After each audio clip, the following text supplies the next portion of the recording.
Owning a piece of land is not just about property. It's about legacy, history, and the dreams we pour into the soil with every seed planted and every sunrise witnessed. My farm wasn't just land. It was a story woven with the hands of generations before me. My grandfather had worked tirelessly to build this small but thriving haven. And when he passed, he left it to me, knowing I would continue his vision. Nestled just outside the city limits of Pine Creek, my 6-acre farm was my sanctuary. I grew tomatoes so sweet they tasted like candy, nurtured a flock of 15 lively chickens, and had 2 goats that kept my fields trimmed. The smell of fresh earth, the sound of roosters at dawn, and the sight of fireflies dancing in the dusk made this place a paradise. For years, my farm was a peaceful retreat, untouched by the chaos of suburban expansion, until Oakridge Estates, a new housing development, sprouted next door. Massive, identical houses lined up in perfect rows, their manicured lawns a stark contrast to my rustic, working farm. At first, the new neighbors seemed friendly enough. Some even stopped by to buy fresh eggs or tomatoes from my stand. But everything changed when Karen Whitfield moved in. The very first words Karen ever said to me weren't hello or nice to meet you. Instead, she sneered across the property line and barked, "Is that your rooster making that awful racket at 5 a.m.? Her crisp white blouse and expensive shoes told me she wasn't the kind of person who appreciated the simple joys of country living. Try to be neighborly, I smiled. That's Harold. He's just doing his job. Farm animals make noise sometimes. Karen's lips twisted as if she had tasted something sour. This isn't the country anymore, she snapped. This is Oakridge Estates, and we have standards. I wiped my hands on my jeans, trying to stay calm. Actually, my farm was here before your development. My land isn't part of your HOA. She squinted at my vegetable garden, the compost pile near the fence, and my weathered red barn. We'll see about that. I should have taken her words more seriously. I really should have. The first letter arrived a week later, an official-looking document from the Oakridge Estates Homeowners Association, listing a series of violations on my property. The claims were ridiculous.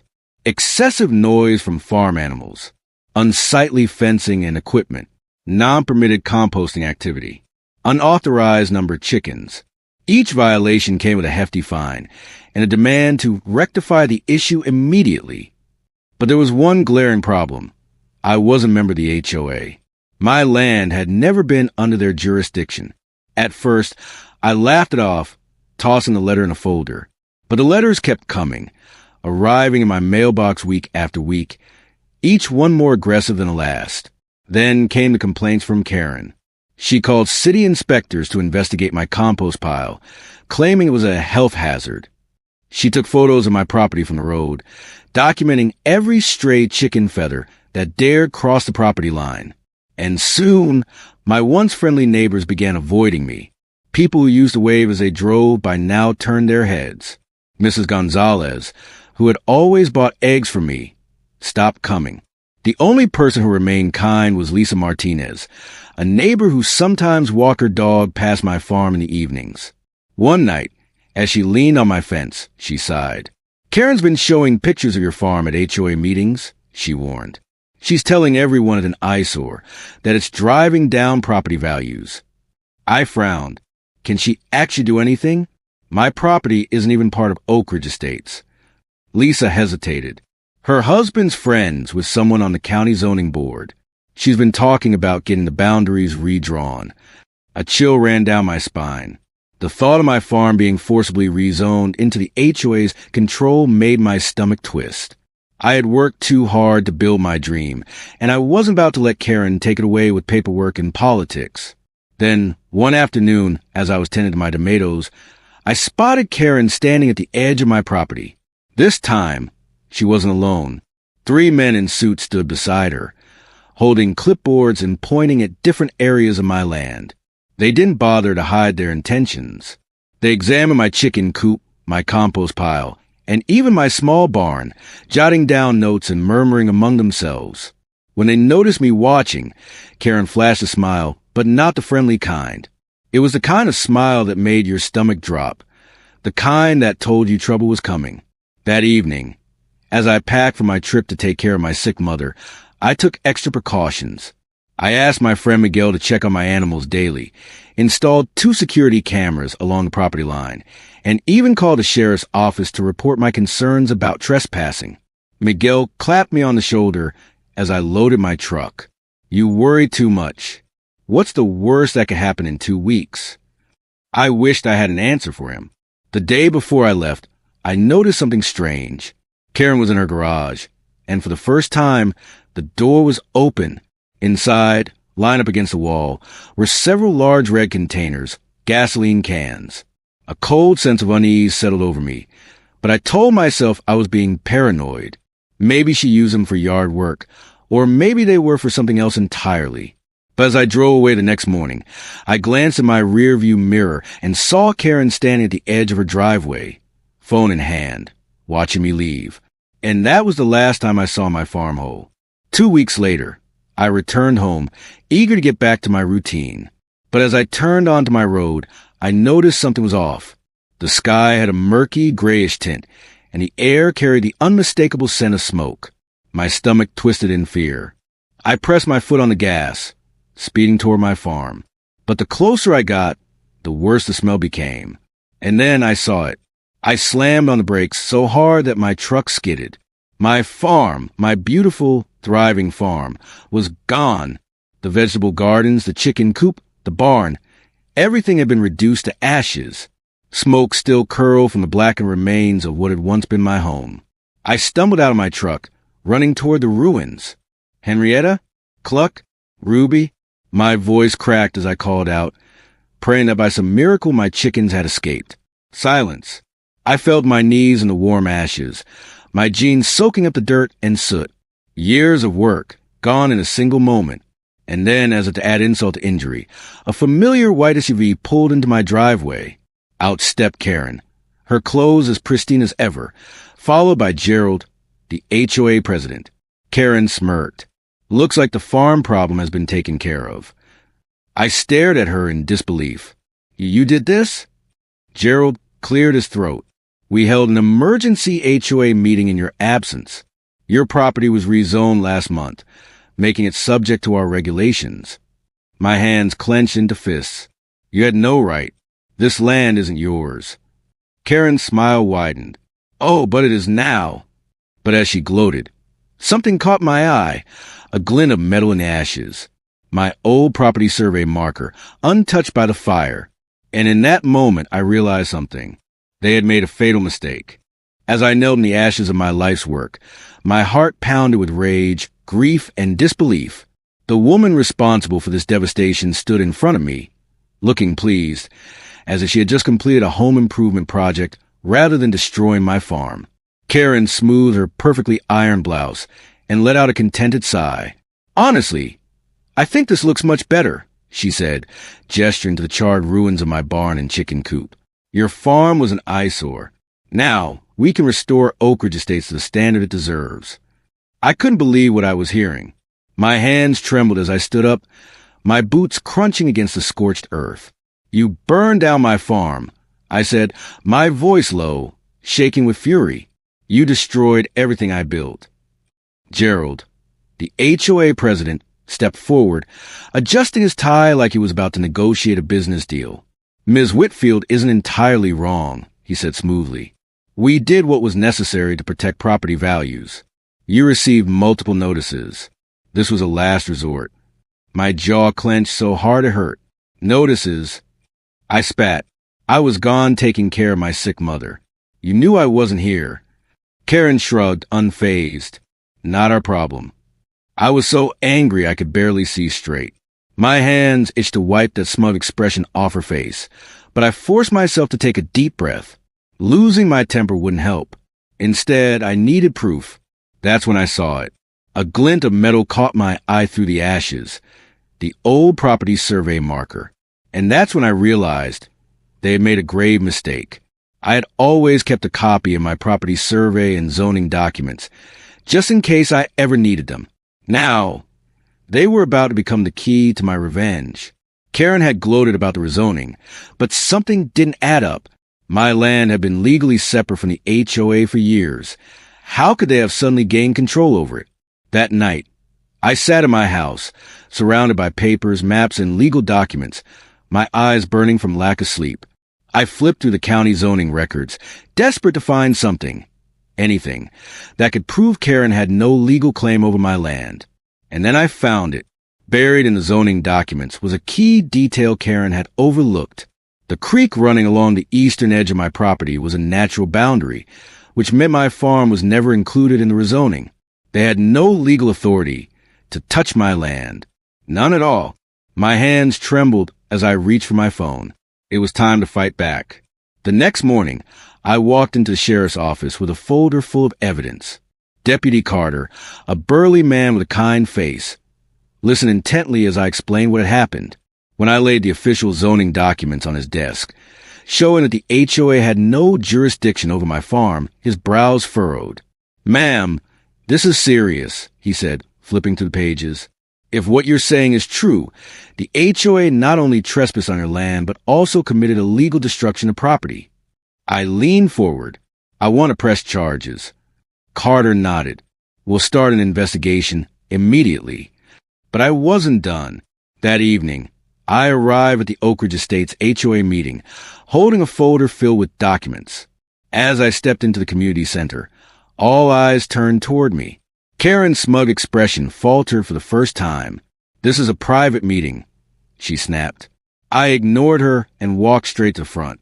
Actually, as a property owner affected by HOA decisions, I have the right to be here. Gerald cleared his throat.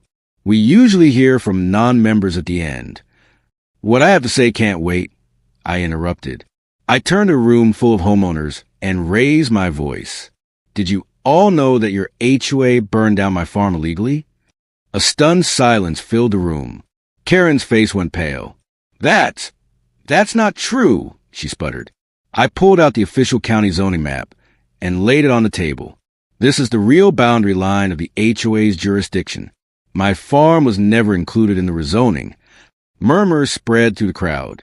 Gerald's face drained of color as he examined the map, but we followed the documents provided to us. I pulled out another piece of paper, a hand-drawn map, signed by Karen. "This isn't an official document," I said coldly. "It's completely fabricated." The room erupted into chaos.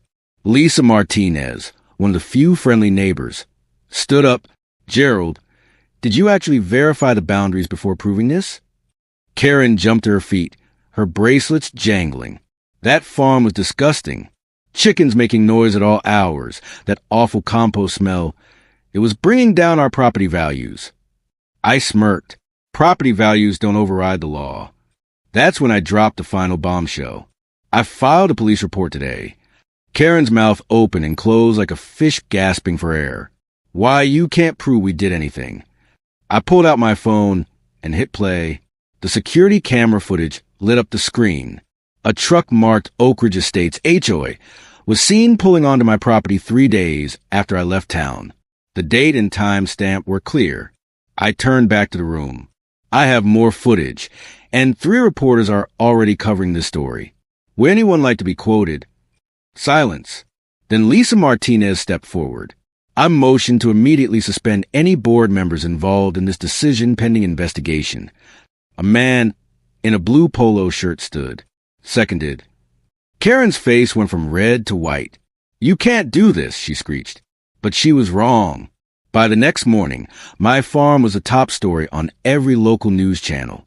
Reporters stood in the ruins of my burned farm, calling it a shocking case of HOA overreach and possible criminal activity. My phone wouldn't stop ringing. Neighbors I had never met called to offer support. A GoFundMe campaign started by a local farmer hit $10,000 in just 3 hours. Then came the call from the sheriff's office. "Ma'am, we found something in the fire inspector's report. The blaze wasn't started by the HOA contractors. Someone used gasoline to accelerate it. We're treating this as possible arson." Arson? My stomach dropped. Who would do that? Deep down, I already knew the answer.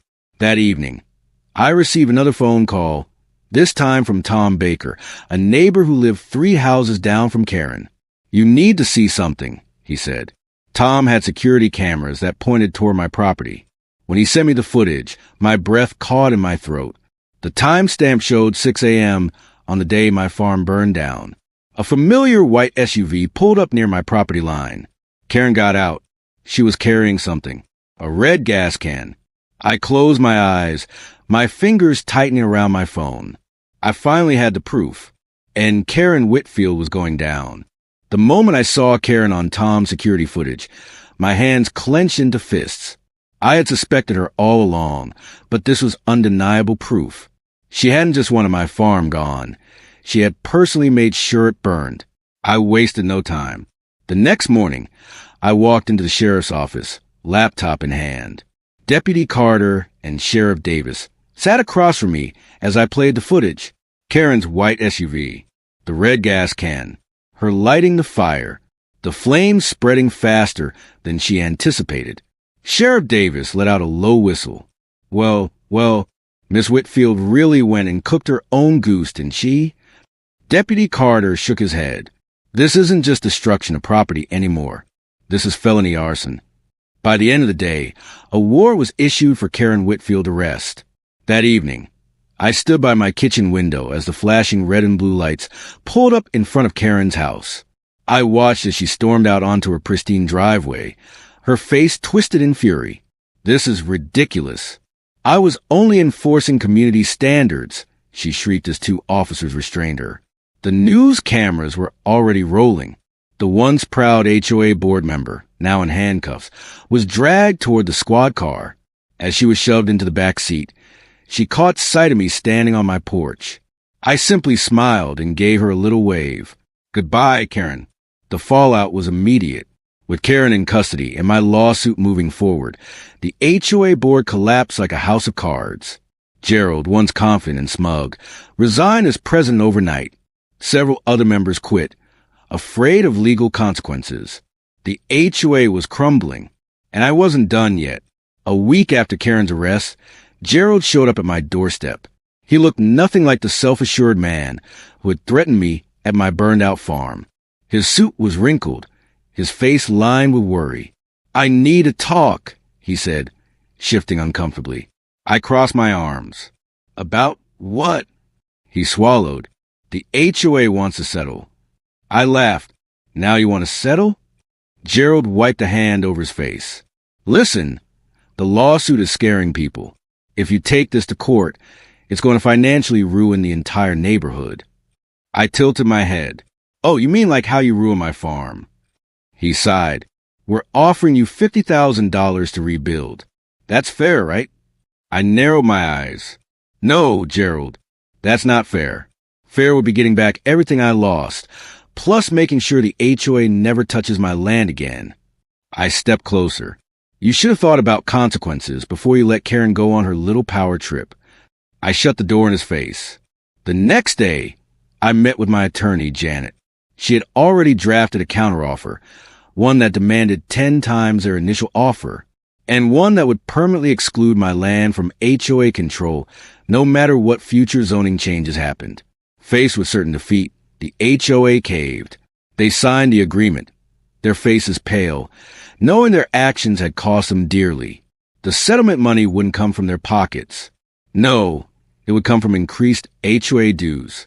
Every homeowner in Oakridge Estates would feel the consequences of what they had allowed Karen to do. Justice had been served. Despite everything, something incredible happened in the weeks that followed. Neighbors who had once avoided me began stopping by, offering words of support, even helping to rebuild. Lisa Martinez, the only friendly face in the beginning, became a regular visitor. One afternoon, she stood beside me, watching volunteers hammer together a new chicken coop. I always loved your farm, she admitted. Karen didn't speak for all of us. We were too afraid to stand up to her. Others joined in. The local farmers market community donated seedlings, tools, and even livestock. A contractor, who had seen my story on the news, offered to rebuild my barn at a fraction of the cost. And then something truly unexpected happened. Lisa, now the newly elected HOA president, approached me with an idea. We want to start a community farmers market, she said. Would you be willing to help? I stared at her, surprised. The same HOA that had burned my farm down now wanted to embrace farming? But as I looked around, at the neighbors helping me, at the smiles on their faces, I realized something. This wasn't the same HOA anymore. Karen tried to fight her charges, of course. She blamed everyone but herself, the HOA, the contractors, even me, but the evidence was overwhelming. The security footage of her lighting the fire, the text messages she had sent Gerald, saying, "I'll take care of the farm problem before contractors arrive." The gas cans found in the pond behind her house. It took the jury less than 2 hours to find her guilty of felony arson, destruction of property, and animal cruelty. The judge did not go easy on her. She was sentenced to 5 years in prison. She also had to sell her house at a significant loss to cover restitution payments. And the best part? The family who bought her house, a young couple with 2 kids, loved my farm. They even brought their children over every weekend for my new gardening classes. As for the HOA, under Lisa's leadership, it transformed. Less control, more community. The farmers market became a success, with dozens of homeowners growing and selling their own produce. What had started as my personal battle ended up changing the entire neighborhood. 1 year after the fire, I stood at the edge of my property, watching the sunrise. The farm was back, bigger, stronger, better. My new heritage chickens laid eggs with deep orange yolks, and neighbors lined up to buy them. My greenhouse allowed me to grow vegetables year-round, and my barn, sturdier than before, stood tall against the sky. The same news crew that had covered the fire returned for a follow-up story. "How do you feel standing here today?" the reporter asked. I looked around at my thriving land, at the bees buzzing around the apple blossoms, at the children giggling as they fed the chickens. I smiled. "I learned that good fences and proper surveys make good neighbors," I said. "But more importantly, I learned that one person's hatred doesn't define a community."